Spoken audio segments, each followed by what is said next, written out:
All right, so like offense this year, Mike, you hit on the quarterbacks. We got Billy O'Brien, so we got an offensive coordinator now. Quarterbacks are 4th in the AFC. I agree with you there. You know, when you include Aaron Rodgers with the Jets, where do they stand? You know, where do they stand in the NFL? You know, top third, middle third, bottom third? Where do you got it? Like, I'm one that would say that they're in the middle third, maybe towards the bottom of that middle third right now with the way it played, but in the middle third. It's always tough to do it in isolation because, you know, it's like saying, oh, that guy's a top 10 quarterback. And if you go through the whole league and you say that, top 10 or not top 10, you have 20 top 10 quarterbacks. Right. So we tend to, I think, overinflate or underinflate, depending upon what point we're trying to make. I would say they're in the middle third. Right. I agree with you, toward the bottom of the middle third right now. Just the fact that there's a competition. Like, the reality that you don't know who your starter is going to be week one and you're going to let guys compete necessarily puts you toward the bottom because the best teams know who their quarterback's going to be and they're working on refining and improving and developing that guy. Not, gee, we don't know who it's going to be. We're going to let it compete. So any place where there's a true competition going into the season, and Belichick made it clear last week, you're gravitating toward the bottom because that's not an ideal situation for anyone to be in. No. And, you know, it was, you know, again, for all the reasons we just talked about, it was not Mac Jones' best year. You know, but partly to blame is him, sure. Partly to blame is the situation itself. But, you know, especially early in the year when they lost a few games, I mean, that bottom left number there, the 11 interceptions, that's I bet you what pissing Bill Belichick off more than anything. He's going, hey, stop making these mistakes and we can run the ball and my defense is still damn good here, to where, you know, we could have won a few games without, you know, some of those mistakes last year. I'm sure that's where the frustration is. But, okay, so we're together in the quarterback point. Now, running back, right? You go through their offense, running back, Ramondre Stevenson's really damn good. They got James Robinson, Ty Montgomery, and Pierre Strong Jr. You know, where are you gonna put that group there when you break down their offense? Look, James Robinson is a guy who had a great rookie season, undrafted, 2019, I believe, with the Jacksonville Jaguars, maybe 2020. I think it was 2020. Yeah, I think you're right. Fell out of favor there, traded to the Jets. They never really used him. Damian Harris out. You know, I know you're a Ramondre Stevenson guy, and he kind of emerged as the guy last year. I'd say they're upper half of the middle tier. Yeah. Is that fair to say? Sure. Yeah. I think that's kind of where I would put it too. Not going to – Ramondre Stevenson's real good. We're going to see Pierre Strong has got 3 rockets up his butt. He'll be interesting to see if he gets infused in the offense. You said it right about James Robinson. Ramondre Stevenson's the guy, you know, but – yeah, I'm with you. It's one of those things, like you said, you want to go, damn, he's really good. He might be a top 10 running back. But then when you start to unpack it, you go, damn, there's 10 really good running backs here. Holy crap. So I'm with you in that upper part of that middle third there. Somewhere between 12 and 15, the running back room. So we're on the same page there. You get to receivers, right? Well, hang on a second. Ahead. Let me say something. Sorry. That in and of itself tells us what this offense should be. It should be a run-based, run-heavy offense. Yeah. You couple it with good defensive play, especially against all these teams you're going to be coming across in the AFC that have great quarterbacks. Right. This is your formula. Right. Play good defense, run the ball, shorten the game, have Patrick Mahomes, Josh Allen, Aaron Rodgers drinking Gatorade on the sideline, as you like to say, instead of out on the field torching your defense and scoring points. That's going to be your chance. You're going to have grinded out, gutted out, close wins if you're going to win football games this year. That's what the Patriots need to be. Yeah, I don't. And I think we'll get to the other positions, but I think we've just answered what they need to be offensively. I agree with you. I do. Yeah, that's the way they're set up with those running backs, and we're going to get into offensive line and tight ends where we're going to start to go, wait, those are pretty strong positions, and that makes sense to what you're talking about there. And that style of play, because the receivers are good, but I don't think we're sitting here ready to write home about it. Get Juju Smith-Schuster, right? Devontae Parker's still there. Kendrick Bourne. Got Tyquan Thornton, their second-round pick from Baylor last year, who can fly. You know, I feel like it's kind of the same there, Mike. Like, you know, the middle half or the top half of the middle third maybe, or definitely in the middle third. That's what I would say. They're not top 10 or top 11 receiving unit. I don't think they're bottom 10, but they're somewhere in the middle there.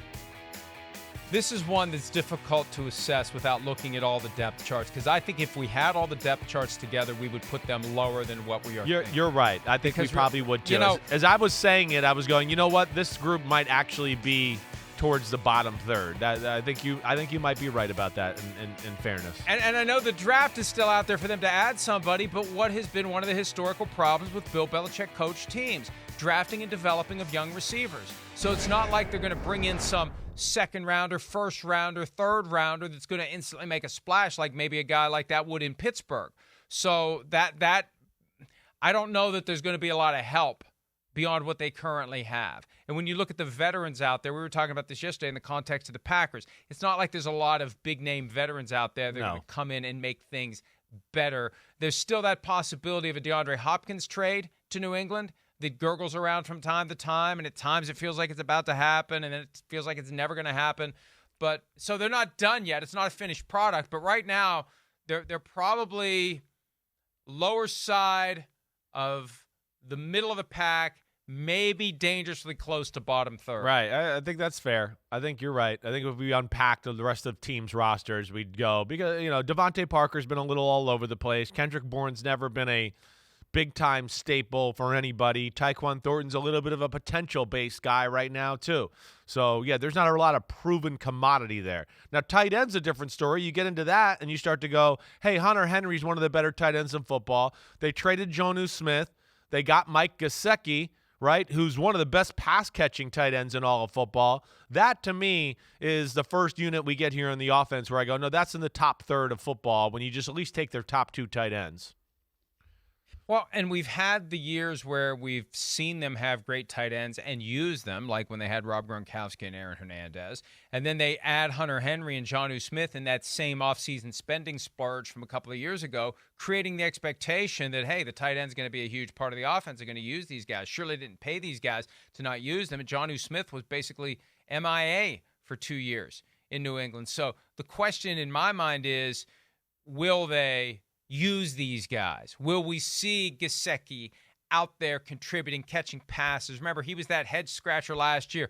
Dolphins used the franchise tag, and he became the guy that, you just run out of reps. You run out of footballs. You run out of opportunities. We'd like to get the ball to the tight end, but we're running the ball, and then we get to third and long, and we're throwing the ball outside, trying to get the first down, trying to move it down. Right, we got Tyreek Hill with the tight ends. Yeah. I mean, and I'm saying in New England, it's regardless whether it's Miami or New England.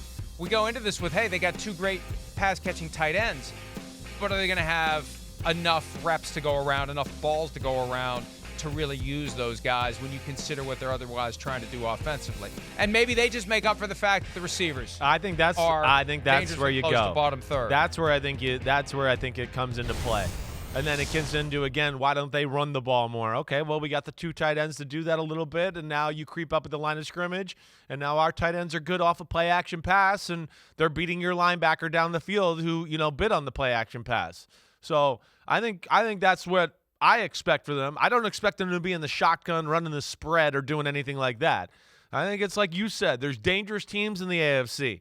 They're going to have to play a little bit more of a complete team, not rely on the quarterback, run the ball, control the clock, play defense, kind of be old school that way. Because when you get into their offensive line, you go, that's a pretty damn good group too.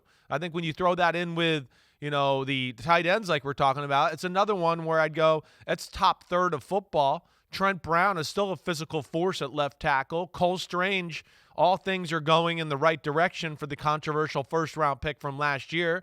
Got a good center in David Andrews. Michael Onwenu is one of the better guards. Onwenu, I always mess up his name. I'm sorry, Michael. You're an awesome guard. I'll say that. And then they got Riley Reef in free agency to where you go, no, that offensive line's, that's damn good. And they should be able to run the ball and do play-action pass with that group. Yeah, I agree with your assessment there. Riley Reef is a guy who I remember him as first rounder in Minnesota. Yeah, that's right. Good. It got to the point where they didn't want to pay him anymore. You get to a certain amount of age and wear and tear where you move on, but he still can contribute. Trent Brown, if they can keep him at the right weight range, he can be very good, and he has had great years with the Patriots. Not with anybody else. He's moved around elsewhere, and it hasn't worked, but it's always worked for him in New England. So, yeah, and if that's the offense that they're going to try to implement, as we think they should. Run-based, run-heavy, keep the opposing offenses on the sideline. They could be adequate. They could be competitive. Now, will they win more games than they lose? That's the question. Does this formula work? Will it work in today's NFL, where we see so many pass-happy teams, so many great quarterbacks, so many highly competitive teams in the AFC?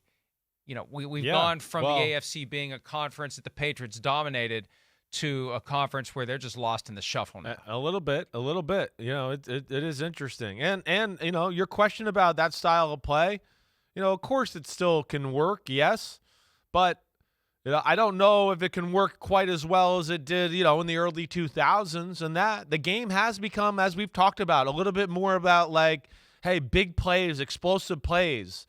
You know, we saw too many teams this year run for 200 yards and control the clock and then lose the game, right? Oh, great. We controlled the clock and, you know, we got all these yards from the 20 to the 20, but then we kicked a field goal. Or, you know, we did that, and then, oh, wait, damn, Mahomes and them, they weren't as efficient as us, but, 40-yard pass, 50-yard pass, touchdown. Oh, man, we kind of controlled the game, and, you know, we're losing because they just made big plays. The game has swayed that way a little bit. It is a little different, and it's something I'm definitely interested, you know, to see about this football team, if they can pull that old-school style of football off the way they used to. Hi, it's Mike Florio. Thanks for watching PFT on YouTube. Hit subscribe for the latest news and analysis from Pro Football Talk.